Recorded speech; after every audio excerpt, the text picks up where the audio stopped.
মানবতা যেন মুখ থুবড়ে পড়েছে। মনে হচ্ছে বিশ্বের সভ্যতা বলতে এখনো কোনো শব্দের আবিষ্কারই হয়নি। গত বছরের ৭ অক্টোবর থেকে গাজা ভূখণ্ডে ক্রমাগত গণহত্যা চালিয়ে আসছে বেনিয়ামিন নেতানিয়াহুর সেনারা।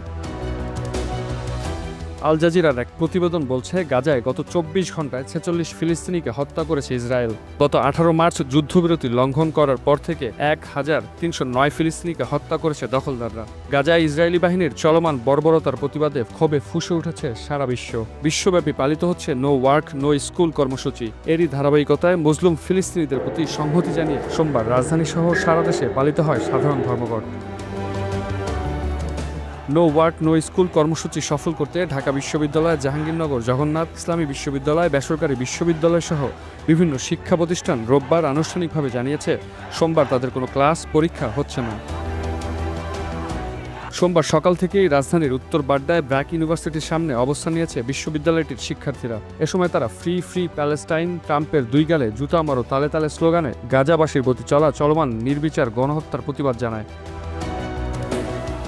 সায়েন্স ল্যাবরেটরি, এলিফ্যান্ট রোডেও বিক্ষোভ করেছেন শিক্ষার্থীরা। বেলা 11:30টার পর থেকে বিভিন্ন মিছিল খণ্ড খণ্ড আকারে ঢাকা বিশ্ববিদ্যালয় এলাকায় প্রবেশ করে। বিভিন্ন কলেজের শিক্ষার্থী ও ঢাকা বিশ্ববিদ্যালয়ের শিক্ষার্থীরা টিএসসি, রাজু ভাস্কর্য সহ বিশ্ববিদ্যালয় এলাকায় জড়ো হয়ে বিক্ষোভ করে।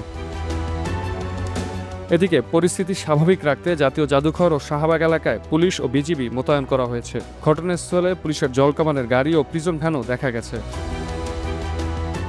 বেলা 11:45 দিকে গুলশানে মার্কিন দূতাবাস এলাকায় মিছিল বের করে একদল তরুণ। মার্কিন দূতাবাসের সামনে মহাসড়কে অবস্থান নেন তারা। এ সময় যান চলাচল বন্ধ হয়ে যায়।